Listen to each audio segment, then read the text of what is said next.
Oui, salut la famille, comment j'espère que vous vous portez très bien. Sinon, nous aussi, on se porte très bien par la grâce de Dieu.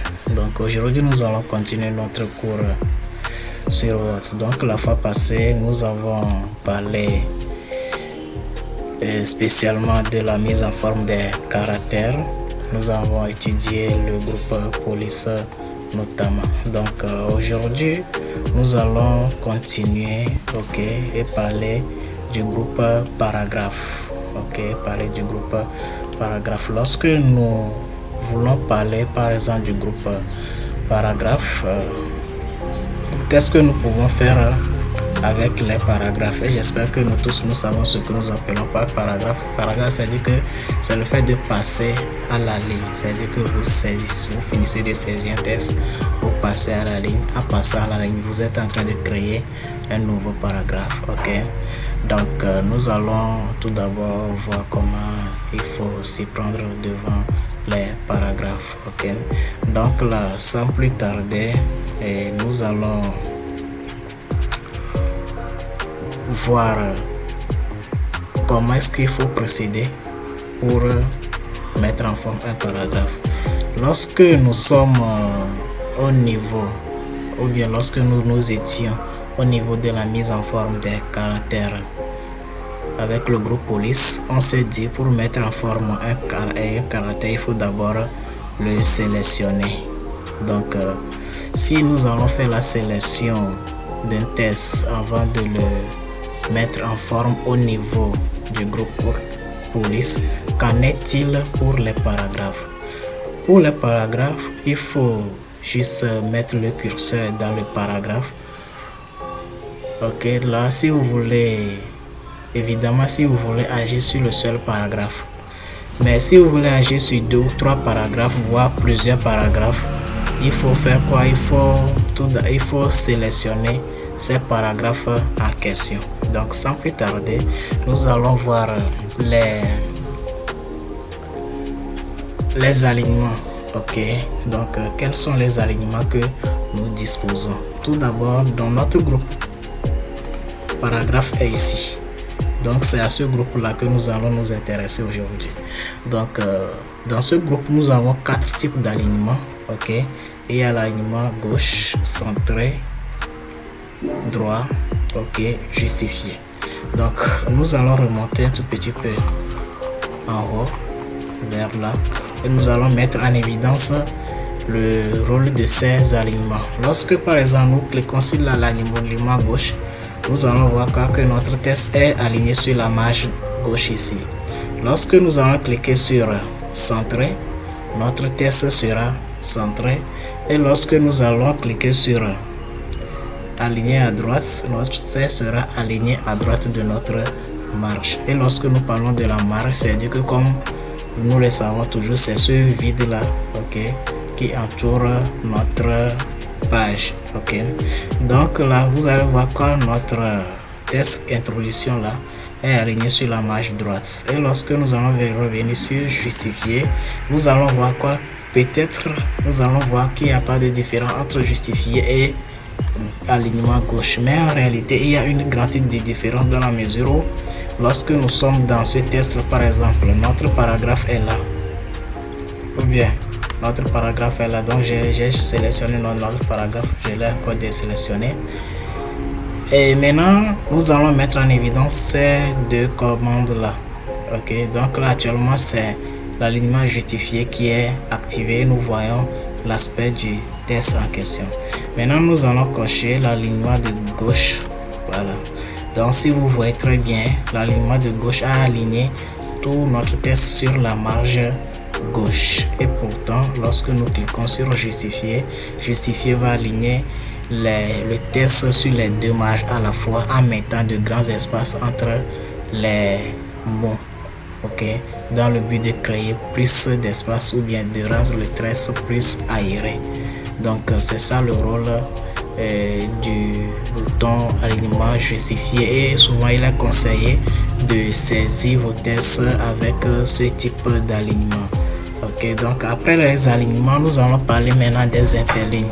Lorsque nous parlons des interlignes, les interlignes, ce sont ces espaces là ok, qui vont séparer ces caractères là, c'est-à-dire autant pour moi les lignes là. Ok, donc c'est ce espace là. Maintenant nous pouvons décider d'agrandir l'espacement ou de le réduire. Donc pour réduire notre alignement, on va se servir de la commande là qui est ici. Donc là on clique là dessus. Ok, on clique là, nous avons ces dimensions là que nous pouvons attribuer à notre interligne. Lorsque nous prenons par exemple 3 points qui est là, je clique, donc c'est ce que ça donne. Maintenant je peux toutefois aussi, autant pour moi, réduire. Ok, il y a appliquer à nouveau. Pourquoi pas prendre le 1 là. Ok, donc là c'est comme ça. Nous pouvons changer quoi les interlignes de notre document, et souvent l'avantage de ces interlignes que quoi ça vous permet au fait de gagner en espace. C'est-à-dire que si par exemple vous c'est un test et que vous voulez que le test puisse tenir sur une page, or il y a trop d'interlignes et ça a débordé un peu la page, là vous pouvez vous en servir pour supprimer les interlignes pour que le test puisse rester sur la page souhaitée. Ok, donc après ça nous allons parler maintenant des retraits. Ok, donc lorsque nous parlons du retrait, le retrait c'est le renvoi, c'est-à-dire ça permet de renvoyer le test soit à gauche soit à droite. Ok, donc sur ce nous allons nous servir de ces deux commandes là pour notre retrait. Donc pour augmenter le retrait, on va cliquer ici, on clique pour augmenter, puisque le curseur se trouve dans ce paragraphe seul, donc c'est pour ça vous avez remarqué que les commandes agissent seulement que sur ce paragraphe. Ok, donc on clique là. Bon, je sais pas, c'est à vous de savoir la position qui vous sied pour votre test. Maintenant pour diminuer, ok, vous diminuez le retrait avec la commande qui est là. Ok, donc une autre chose aussi est là, nous allons le faire immédiatement pour ne pas trop parler sur les séances à venir. Donc il s'agit de quoi en fait? Il s'agit de la règle. J'espère que nous allons parler de ça dans les séances précédentes, mais on va encore réitérer. Et ici nous avons notre règle qui commence par 0 et se termine par 16. Ok, donc on a 0, ok, 1 2 3 jusqu'à 16. Donc de 0 à 16, donc ça fait 16 cm. Notre test va occuper ces 16 cm. Maintenant au-delà de 16, c'est-à-dire à partir d'ici jusqu'à ici, ok, donc c'est 17 18 etc. Donc la partie là c'est notre marge. Ok, c'est pareil aussi pour ici aussi. Donc ici on a 0 et puis on va compter 1 2 jusque là aussi. Ça consiste aussi pour nous quoi, la marge. C'est de même ici aussi. Ok, c'est dit par exemple ici on est là, à partir d'ici jusqu'en haut comme ça c'est la marge. Et lorsque nous allons descendre un peu en bas de notre test là, nous allons voir quoi, à partir d'ici jusque là aussi c'est notre marge. Et que aussi la règle aussi nous permet quoi de mesurer au fait quoi notre document. Ok, et le target là aussi nous indique quoi, la position de notre paragraphe. Ok, donc tout ça là, comme je l'ai dit, on n'aura pas encore expliqué de mieux au devant, mais quand même on va toujours utiliser la règle. Donc vous avez remarqué que lorsque nous faisons le renvoi, par exemple le retrait, tant pour moi, lorsque nous augmentons le retrait comme ça, on augmente. Donc vous avez remarqué quoi, le target là aussi se déplace au fait. Ça se déplace, c'est-à-dire que ça limite notre paragraphe. Lorsque nous diminuons, lui aussi il se déplace également. Ok, donc là c'est comme ça nous utilisons quoi,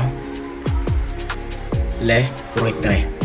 Maintenant ces commandes là que nous avons utilisées, et sont aussi résumés aussi dans une boîte de dialogue que nous allons tout de suite voir. Mais pour ce voilà, nous allons agir sur au moins 2 paragraphes, ok, en les sélectionnant comme ça, ok. Donc nous le sélectionnons et petite parenthèse, ok, petite parenthèse pour faire apparaître la marque de paragraphe. Pour vous aider à identifier vos paragraphes, il faut juste cliquer sur la commande là, ok.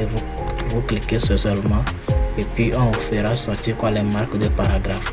Donc ce symbole par exemple identifie quoi, la fin d'un paragraphe. Pareil, vous allez remarquer que par exemple introduction là, la fin de ce paragraphe, et ce paragraphe aussi commence de nos jours et se termine par ordinateur. On a ce symbole, donc c'est pareil pour ainsi jusqu'à information qui est là, ainsi de suite, ok.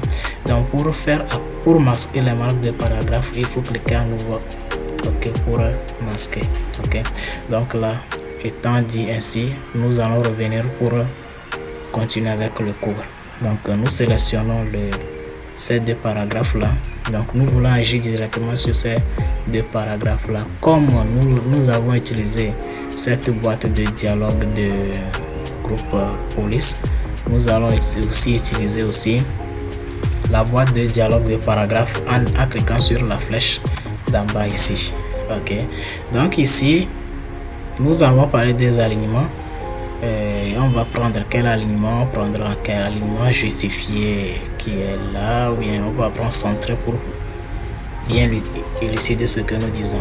On prend centré, ok. Au niveau du retrait, le retrait, vous pouvez décider de définir le centimètre sur lequel vous voulez mettre votre retrait. Aussi je vais mettre le retrait sur peut-être sur 1,50. Là on a 1,50. Ok, pour bon, l'autre c'est le retrait à droite et à gauche plutôt, c'est dit le retrait à ce niveau quoi. On veut pousser le test vers de ce côté vers notre côté droit, ok. Donc là c'est un peu ça. Maintenant au niveau des espacements avant et après, c'est à dire que les espaces qui vont séparer notre paragraphe d'avant et notre paragraphe actuel ou notre paragraphe suivant, ainsi de suite, ok.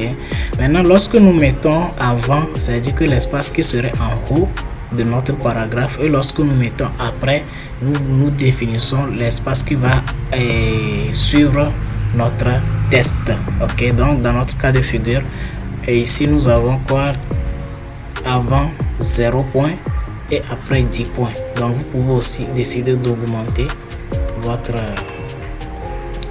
espacement, par exemple 30, ok. Donc moi je l'ai augmenté en 30. Et puis bon, au niveau des interlignes, vous pouvez toutefois définir vos interlignes ou bien définir quoi vos propres interlignes. Ici je mets interligne de 3 par exemple, ou bien de 2,50. déjà je peux m'arrêter là. Ok, donc une fois tous ces paramètres définis, vous appuyez sur OK pour valider. Donc si vous voyez bien, on a centré qui est là, ok, et puis on a aussi notre alignement justifié, on a aussi notre interligne aussi qui est aussi grande, et puis notre espacement entre les paragraphes que j'ai défini jusqu'à 30 qui est ici. Donc tous ces paramètres vont s'appliquer simultanément. Ok, donc nous allons essayer de l'annuler. Ok, donc là nous sommes revenus là. Ok, donc c'est comme ça nous pouvons utiliser cette boîte de dialogue de paragraphe. Ok, donc nous allons aussi continuer avec la tabulation. Ok, nous allons continuer avec la tabulation. On a parlé des aliments. Voilà, nous allons continuer avec la tabulation. Et pourquoi ne pas s'arrêter là-bas si le temps nous talonne. Donc pour parler des tabulations, la tabulation va nous aider au fait à créer une liste ou bien à ordonner certaines informations.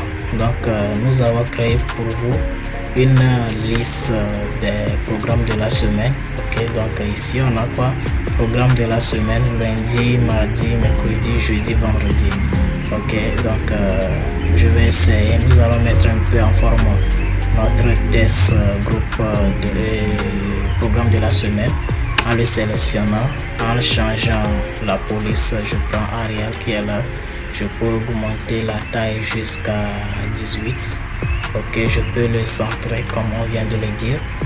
Donc je peux dire que ça me va pour le moment, ce qui concerne quoi, la mise en forme. Ok, donc puisque nous voulons agir sur ces paragraphes, ou bien je vais ajouter quelque chose aussi, puisqu'on a les jours et les activités. Donc on va mettre premièrement jour. On met jour comme ça.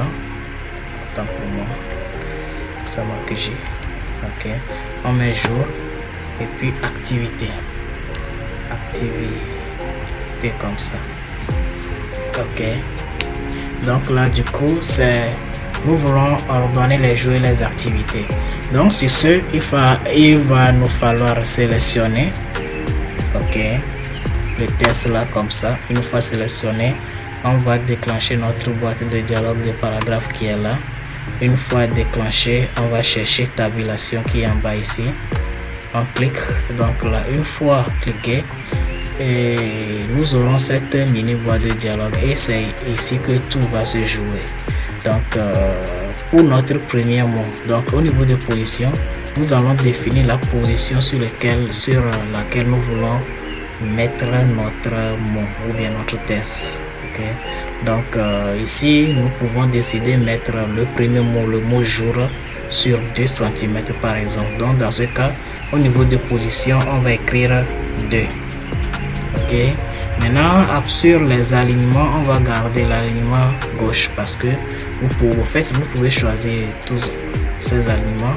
Donc c'est à vous de voir ce qui vous va mieux. Mais dans notre cas de figure ici, nous allons laisser ça sur l'alignement gauche. Et nous avons aussi la possibilité de définir les points de suite, c'est-à-dire les pointiers qui vont séparer les deux mots là. Ok, puisque nous voulons quitter de 0 à 2, et ici on ne va rien mettre, donc on va laisser ça sur aucun, et puis on va mettre définir. Une fois définir, cliquez, nous aurons ici, notre 2 cm va se positionner ici. Donc le jour par exemple est sur 2 cm déjà. Maintenant nous voulons renvoyer activité sur peut-être 10 cm. Donc si nous voulons renvoyer activité sur 10 cm, donc il va falloir mettre au niveau de la position, on met 10. Ok, donc nous avons mis 10 au niveau de la position. Maintenant au niveau des alignements aussi, on va aussi laisser ça sur l'alignement gauche. Et au niveau de point de suite, nous allons choisir le modèle 3. Ok, libre à vous de choisir ce que vous voulez. Donc dans notre cas, on va choisir le modèle 3. Donc une fois fini, on clique sur définir également. Donc dans notre cas là, nous avons défini 2 positions. Et là, il y a la position 2 et la position 10. C'est-à-dire le premier mot, on va l'aligner sur 10, sur 2 autant pour moi. Et le deuxième mot sera sur 10. Donc une fois tous ces paramètres définis, on vient faire OK. Donc là, une fois que vous avez fait OK, donc vous allez remarquer vous aurez ces targets là qui seront fixés sur la règle, vous indiquant la position de vos tabulations. Donc du coup ici, on a 2 cm et puis 10 cm. Donc sans plus tarder, nous allons maintenant passer à l'alignement proprement 10. Donc puisque nous voulons pousser le mot jour là, on met le curseur devant le mot jour. Ok, donc qu'est-ce qu'on va faire? On va taper sur la touche de tabulation dont nous avons parlé dans le cours précédent. On clique et on appuie une seule fois. Donc vous allez remarquer que Word nous renvoie directement sur les 2 cm. Nous voulons aussi pousser activité. On ramène le curseur devant activité et puis on va toujours taper sur la touche de tabulation. Lui nous renvoie directement sur les 10 cm avec notre point de suite bien sûr. Donc c'est comme ça, les mêmes méthodes ou bien les mêmes principes nous allons appliquer pour les autres. Ok, donc j'appuie sur tabulation toujours. Je viens ici, j'appuie tabulation. Ici, je prends tabulation. Ici, tabulation. Tabulation. Tabulation. Je prends aussi tabulation. Tabulation. Je prends aussi tabulation. Donc, nous voilà à la fin de notre séance d'aujourd'hui. Donc, nous avons parlé aujourd'hui du groupe paragraphe. Ok. Et donc, nous avons parlé des alignements, des interlignes et des tabulations. Donc, nous allons arrêter aujourd'hui et continuer dans la séance prochaine. Donc, d'ici là, portez-vous bien et bien des choses à vos familles respectives. Quant à moi, je vous dis à la prochaine. Merci.